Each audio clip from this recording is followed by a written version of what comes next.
Salam, selamat pagi Bapak Ibu Saudara yang diberkati oleh Tuhan.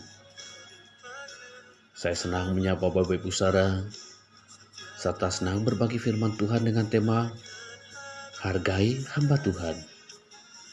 Kita baca Bilangan 12 ayat 1 sampai 15. Namun kita membaca ayat yang ke-14 berkata demikian. Kemudian berfirmanlah Tuhan kepada Musa, sekiranya ayahnya meludahi mukanya, tidakkah ia mendapat malu selama 7 hari? Biarlah dia selama 7 hari dikucilkan keluar tempat perkemahan.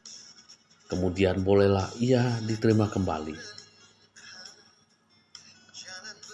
Menjadi pelayan Tuhan tidak membuat orang kebal dari isu atau hasutan yang biasanya menimpa orang yang bekerja di bidang bisnis atau politik. Bak pohon yang makin tinggi makin sering diterjang angin. Begitulah pelayan Tuhan sering mendapat sorotan dan menjadi sasaran rasa iri hati. Musa pun mengalaminya. Malah hasutan itu ditiupkan oleh saudaranya sendiri, yaitu Miriam dan Harun. Mungkin mereka iri karena otoritas yang dimiliki Musa. Mereka menganggap posisi mereka sama dengan Musa. Bagaimana Musa menghadapi isu tersebut? Musa tidak bereaksi. Ia adalah seorang yang berhati lembut, dan kelembutannya tentu lahir dari kedekatannya dengan Tuhan. Maka tidak ada yang dia lakukan untuk menyangga serangan kata-kata Miriam dan Harun. Tuhanlah yang kemudian bertindak. Campur tangan Tuhan memperlihatkan pentingnya masalah ini bagi dia. Ia mempertemukan ketiga orang tersebut dan membuka isu itu di dalam terang firman-Nya. Tuhan memang menyatakan firman-Nya secara khusus kepada Musa, lebih istimewa daripada kepada nabi lainnya. Tuhan memang memilih Musa untuk mengembangkan tugas membebaskan bangsanya keluar dari Mesir. Itu sebabnya Tuhan menjadi murka dan menghukum Miriam dengan kusta. Mungkin Miriamlah otak dari hasutan ini. Melihat hal itu, Harun menyatakan penyesalannya dan meminta belas kasihan Musa. Lalu Musa, pria yang lembut hati itu, datang kepada Tuhan dan memohon kesembuhan atas diri Miriam. Namun Tuhan tetap menginginkan Miriam dihukum selama 7 hari. Saudara, bagi para pelayan Tuhan, kisah ini menjadi penghiburan yang menguatkan. Tuhan memperhatikan dan turun tangan membela pelayannya dalam menghadapi berbagai macam hasutan dan dari tindakan-tindakan orang yang tidak bertanggung jawab. Ini juga menjadi peringatan keras bagi sesama hamba Tuhan untuk tidak saling bersaing, tetapi saling mendukung dan menghormati satu dengan yang lain di dalam menjalani tugas yang Tuhan percayakan kepada kita masing-masing. Menghormati Tuhan adalah juga berarti menghormati hamba-hamba yang telah Dia pilih untuk menjalankan tugas pelayanan yang dipercayakan kepada mereka masing-masing. Karena itu, mari kita saling menghargai, saling menghormati satu dengan yang lain untuk mengembangkan pelayanan yang Tuhan percayakan kepada kita masing-masing. Karena Tuhan rindu setiap kita dapat menjalankan pelayanan dengan baik dan Tuhan dipermuliakan. Kiranya Tuhan menolong. Tuhan berkati. Salam sehat. Tetap semangat. Salam. Salam, selamat pagi Bapak Ibu Saudara yang diberkati oleh Tuhan. Saya senang menyapa Bapak Ibu Saudara serta senang berbagi firman Tuhan dengan tema Hargai Hamba Tuhan.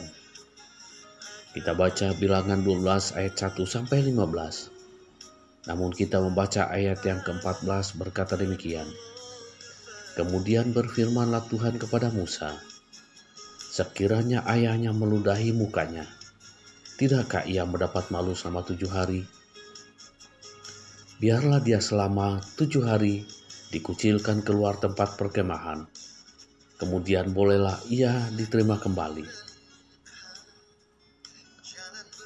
Menjadi pelayan Tuhan tidak membuat orang kebal dari isu atau hasutan yang biasanya menimpa orang yang bekerja di bidang bisnis atau politik. Bak pohon yang makin tinggi makin sering diterjang angin. Begitulah pelayan Tuhan sering mendapat sorotan dan menjadi sasaran rasa iri hati. Musa pun mengalaminya. Malah hasutan itu ditiupkan oleh saudaranya sendiri, yaitu Miriam dan Harun. Mungkin mereka iri karena otoritas yang dimiliki Musa. Mereka menganggap posisi mereka sama dengan Musa. Bagaimana Musa menghadapi isu tersebut? Musa tidak bereaksi. Ia adalah seorang yang berhati lembut, dan kelembutannya tentu lahir dari kedekatannya dengan Tuhan. Maka tidak ada yang dia lakukan untuk menyangga serangan kata-kata Miriam dan Harun.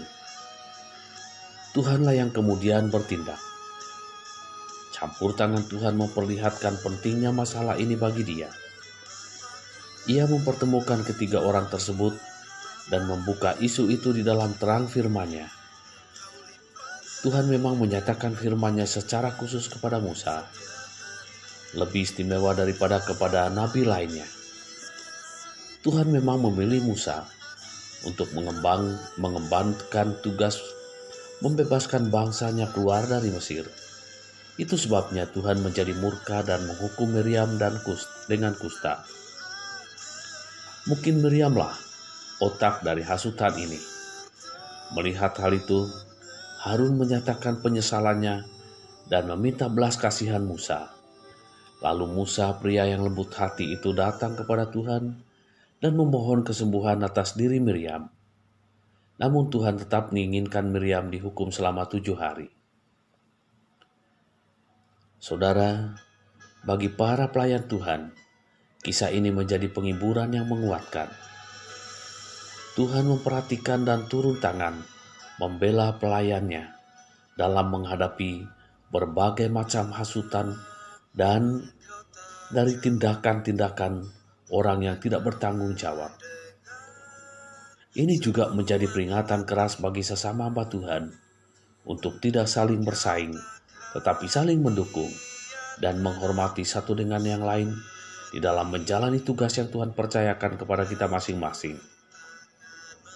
Menghormati Tuhan adalah juga berarti menghormati hamba-hamba yang telah Dia pilih untuk menjalankan tugas pelayanan yang dipercayakan kepada mereka masing-masing.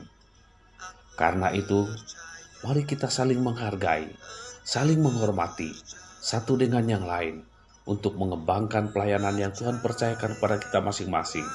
Karena Tuhan rindu setiap kita dapat menjalankan pelayanan dengan baik dan Tuhan dipermuliakan.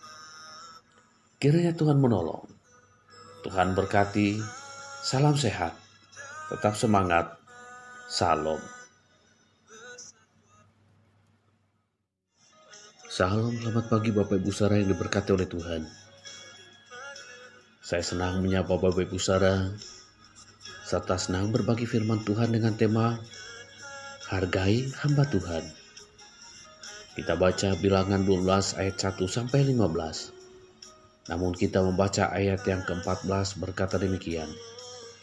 Kemudian berfirmanlah Tuhan kepada Musa, sekiranya ayahnya meludahi mukanya, tidakkah ia mendapat malu selama 7 hari? Biarlah dia selama 7 hari dikucilkan keluar tempat perkemahan. Kemudian bolehlah ia diterima kembali. Menjadi pelayan Tuhan tidak membuat orang kebal dari isu atau hasutan yang biasanya menimpa orang yang bekerja di bidang bisnis atau politik.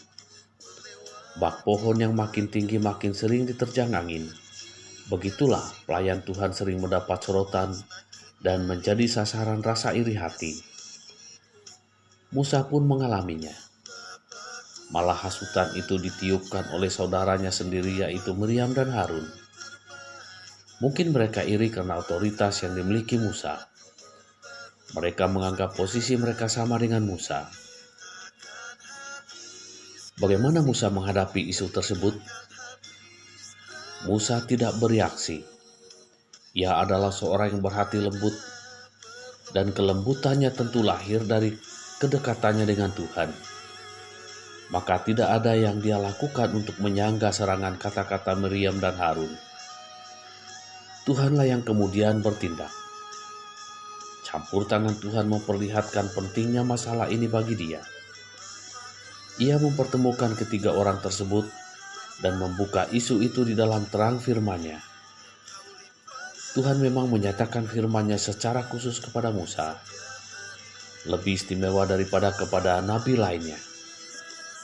Tuhan memang memilih Musa untuk mengembangkan tugas membebaskan bangsanya keluar dari Mesir. Itu sebabnya Tuhan menjadi murka dan menghukum Miriam dengan kusta. Mungkin Miriamlah otak dari hasutan ini. Melihat hal itu, Harun menyatakan penyesalannya dan meminta belas kasihan Musa. Lalu Musa, pria yang lembut hati itu, datang kepada Tuhan dan memohon kesembuhan atas diri Miriam. Namun Tuhan tetap menginginkan Miriam dihukum selama 7 hari. Saudara, bagi para pelayan Tuhan, kisah ini menjadi penghiburan yang menguatkan.